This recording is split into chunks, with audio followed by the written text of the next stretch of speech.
नमस्कार, मैं कविता उनियाल, आप देख रहे हैं media today TV.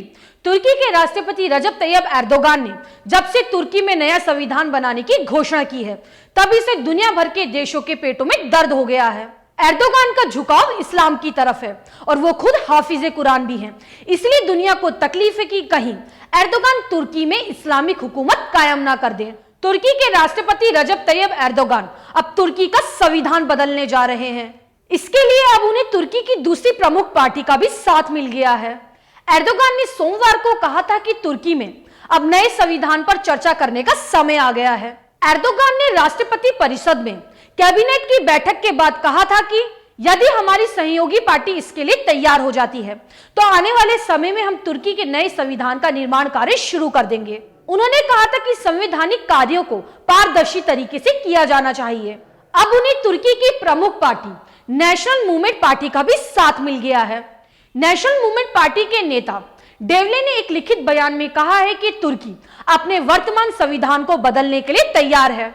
National movement का साथ मिलते ही अब तुर्की के नए संविधान बनने का रास्ता साफ हो गया है। तुर्की को नया संविधान बनाने की क्या जरूरत पड़ी और कैसा होगा ये नया संविधान, ये पूरी जानकारी हम आपको इस वीडियो में विस्तार से बताएंगे। अगर आपको न्यूज अच्छी लगे तो न्यूज को लाइक करें। अगर आप हमारे चैनल पर नए हैं तो हमारी मीडिया टुडे टीवी चैनल को सब्सक्राइब करें और हाँ, बेल आइकॉन को जरूर प्रेस करें ताकि मेरी न्यूज सबसे पहले आप तक पहुंचे।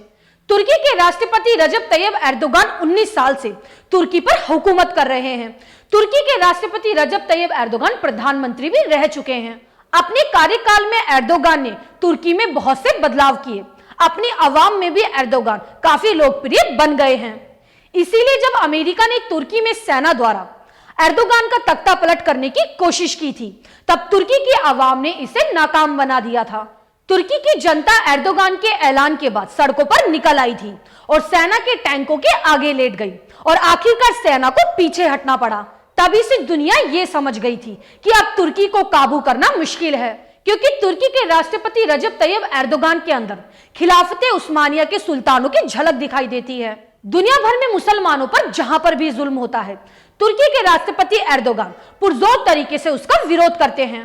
सीरिया हो या लीबिया, लेबनान हो या इराक, तुर्की की सेना इंसानियत को बचाने के लिए लड़ाई लड़ रही है।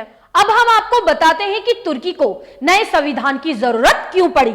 खिलाफते उस्मानिया खत्म होने के बाद मुस्तफा कमाल अतातुर्क ने तुर्की को एक सेकुलर राष्ट्र घोषित कर दिया था। तुर्की पर जब 100 साल का प्रतिबंध लगा था, तब तुर्की के अंदर से तमाम इस्लामिक परंपराओं का खात्मा कर दिया था।